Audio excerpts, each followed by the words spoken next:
Hello, my friends. Do you remember this project? It's our Starfield-inspired orchestral space music track.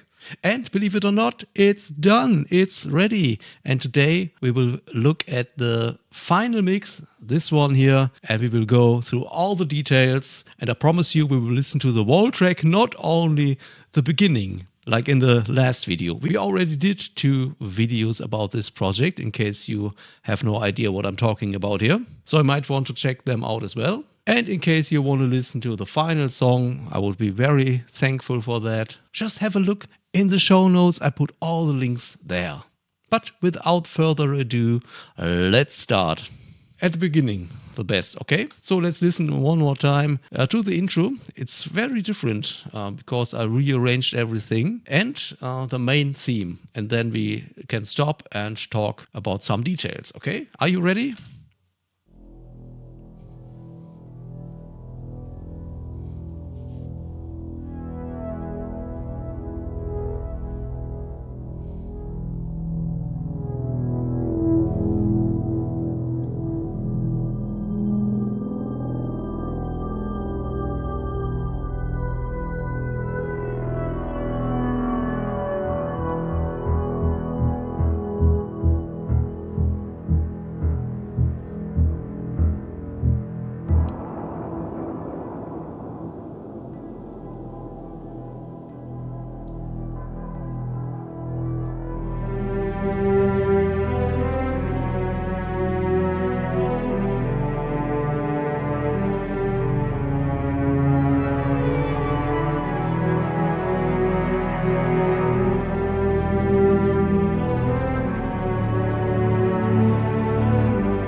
Okay.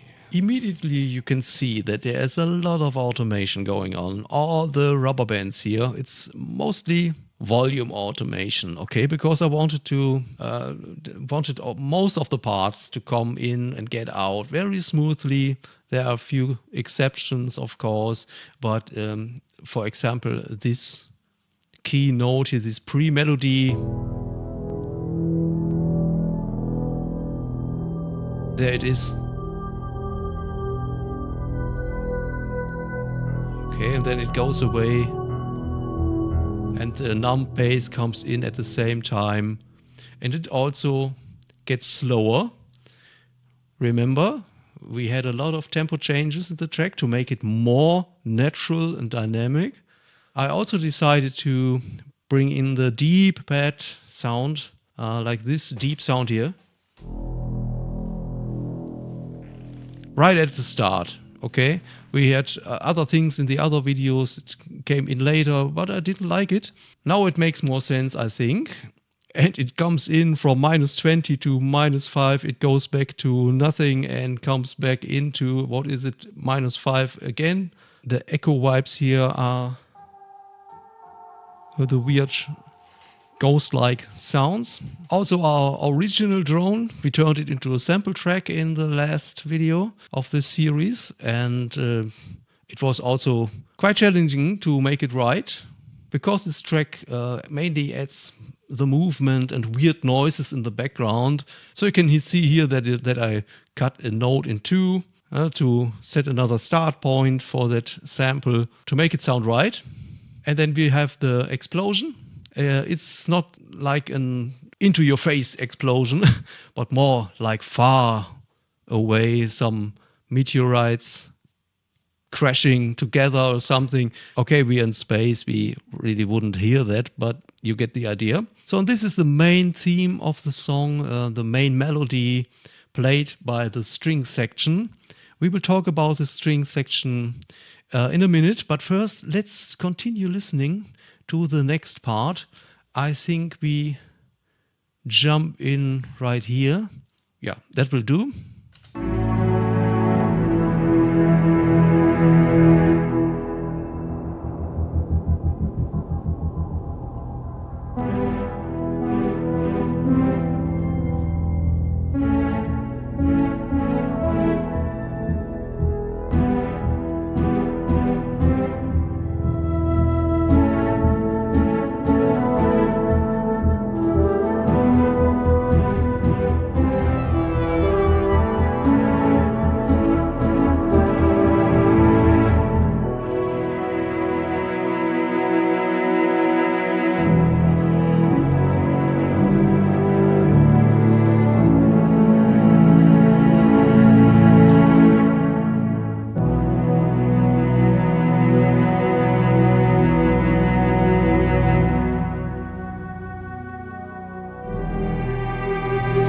so far.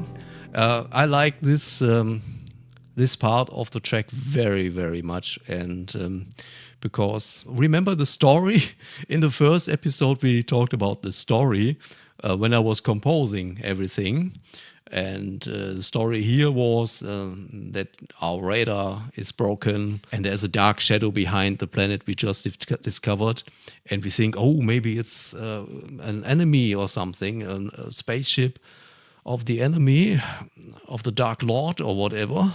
But here in the last chord, when everything comes down,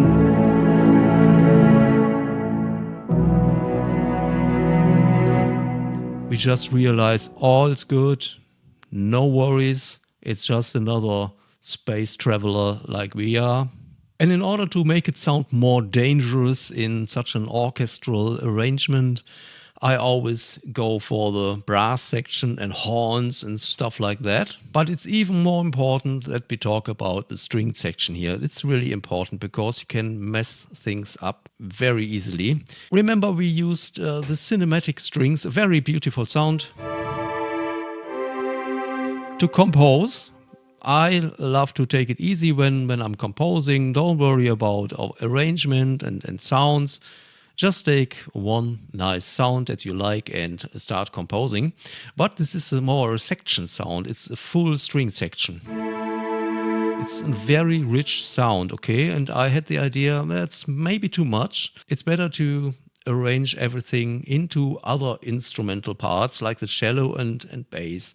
For example, I have this sound for the cello.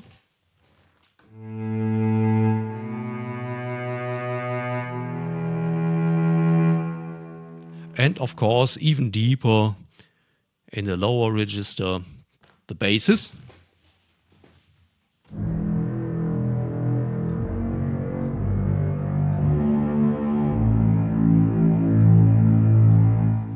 And at the same time, I reduce the original cinematic strings. It's not with full chords, it's just one tone that plays the melody because it's already a section sound. Very rich sound. So that's the first important thing, that you try to arrange your sections. At least try to arrange it a little bit and use other instruments for single notes in that chord or whatever in that part. But now the really important thing is the reverb. Let's talk about the reverb, or better said, the inbuilt effect sections of synthesizers. Or in this case, the Hellion Sonic. It's basically a sample player here in Cubase. Oh, by the way, do you remember we only use Cubase Stock Plugins here in this project? I think it turned out really well. But what's the problem with the reverbs, inbuilt reverbs? Let's look at it. In our string section here, we have 5 different instruments with 5 different sounds and 5 different reverb settings. Okay, that doesn't work. So I turned all the reverb down here. You can see, we look into everything here. You'll see there is no reverb going on. Everything is down so that we don't create only a big mess, a reverb mess. And that's what happens really fast if you use a couple of synthesizers and everything has its own reverb settings and whatever. So instead what I did was to send all the string section parts here to one and the same effect channel with the audio sense. And I show you, I use this plugin. It's reference as well as Steinberg stock plugin. It's top-notch. It's a top-notch reverb. There's no question about it. And I chose this preset here. That's all. And I sent all the strings through one and the same reverb. So basically the idea is to have the whole string section sitting in one room and playing together. And hopefully it will sound much better and not muddy or washed out. These were 2 major problems that can appear when you work with such a rich arrangement with many string instruments or even brass instruments. Some of the brass instruments, the horn, I think, it goes also into that reverb effect channel, the everb. Again, arrange your section parts, at least try it if it sounds better. Choose different instruments according to their range, to their register. The basses, of course, in the lower ground, a shallow in the middle or lower middle, or whatever you have in mind. And then try to send everything through one and the same reverb or effect channel, whatever. I hope that makes sense. If, of course, always leave a comment if you don't understand what I'm saying here. Sometimes I have trouble myself. Okay, now let's listen to the rest of the track. We go into the main theme, then the exciting, dangerous sounding theme comes back because it reminds us that we are still in space. That's still a very dangerous surrounding here. And then the song ends, but not really. We still have a nice outro, a peaceful outro. So that's the story behind it. Let's listen.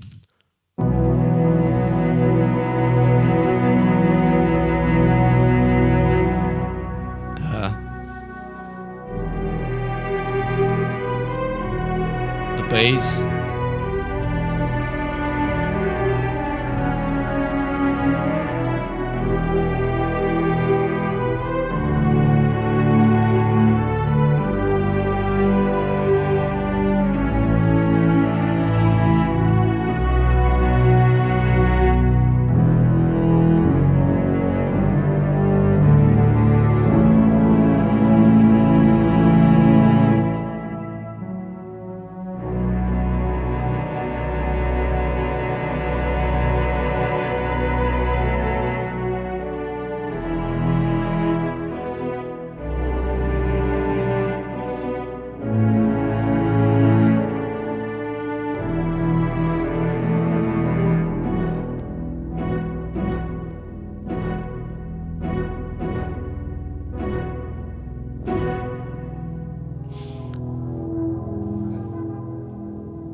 Nice, nice. I really like it.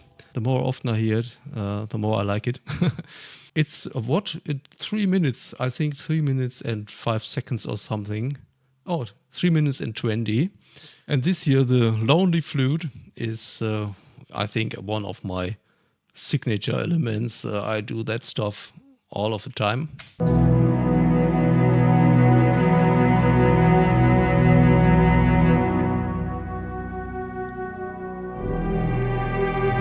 Very nice transition.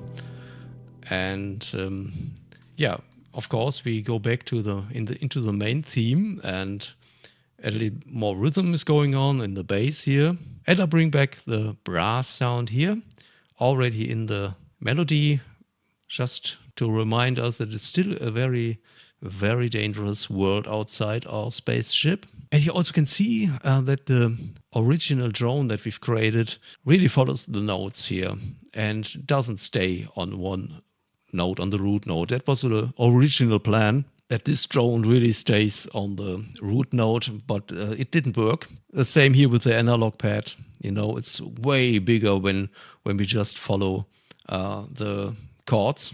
And here the second time when the dangerous part appears,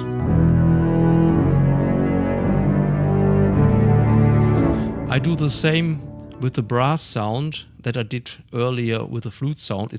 The song seems to end, it's all over, and only the brass 2 here, this note, continues playing and leads into our beautiful, peaceful outro part.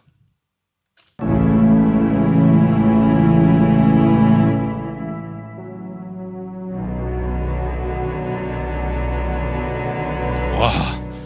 Goosebumps every time, guys, really.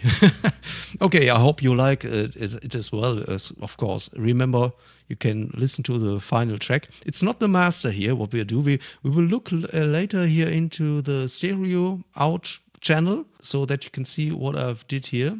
But we will not talk about how I mastered the track here in this video, okay? Next time, maybe. Leave a comment if you're interested. Let's quickly listen to the outro again.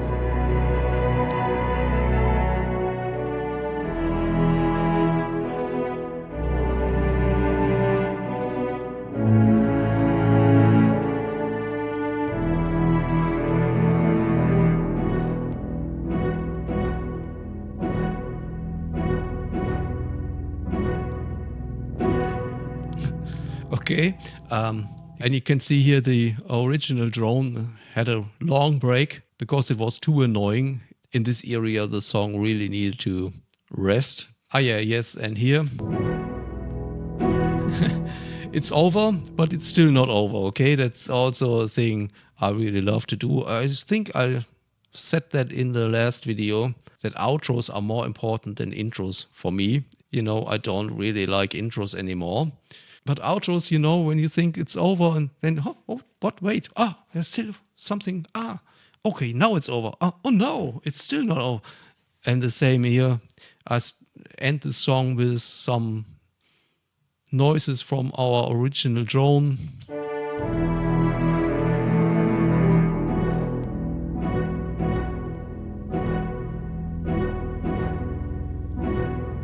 And the tempo track goes wild.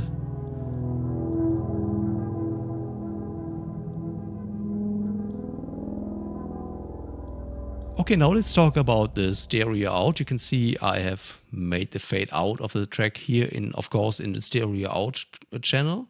The most important thing in mixing is always old school, the equalizers and meters, okay? And that is very important for me, that I have the levels right before I start automating things. So before I start messing around with the rubber bands, I really want to have my faders here more or less in the right place.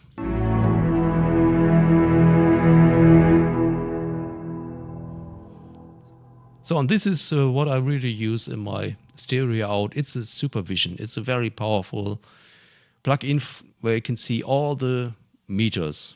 Like, for example, here if the phasing is right, or if the stereo image is right, and all these things.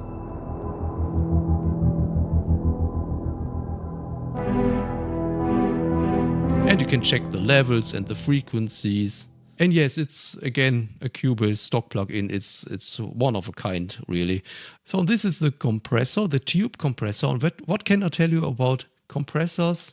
One word: a compressor is a compressor is a compressor. You really don't need to collect compressors and have like 20 different compressors and use all of them in one project. Basically, I only use 2 or 3 different compressors, and the same with reverbs. And that is absolutely enough in my opinion. Of course, you can have a different opinion. I don't know. Let's talk about the tube compressor here in Cubase. It's again a stock plugin, and I love to have it in my stereo out channel because it helps to glue everything together, make everything sound more compact, if that makes sense. And I can see that I've cranked it up quite a bit, -3. So the attack is at 30 milliseconds and I set it to auto release. And you can see that I have a strong input here, about 1.7 dB. But I tamed it a little bit. I think that's only one very little spike somewhere, and I don't worry about that. And I tamed everything here with the output channel so that it comes out at -0.6. And one word about that drive knob here in the middle. It's cool, but it's basically a saturation thing. So you don't need a saturation plugin if you need such things at all. Yeah, sometimes I use saturation plugins as well. But you can do that here in the tube compressor. I don't want that in this track. It's really, it's very aggressive in my opinion. Sometimes it's good. In this case, it's not wanted. So what do you think? Just let me know in the comments, and don't forget to listen to the final track on Bandcamp or streaming platforms. The links again are in the show notes. Always look in the show notes, okay? I need to go now because one of my friends has released an album today and I still haven't listened to it. I need to do that now because I'm always excited when my friends also produce music and release something. So, thank you very much for watching. I hope to see you soon in the next video. My name is Marcus and you've been watching The Ground Noise. Have a nice day. Bye bye.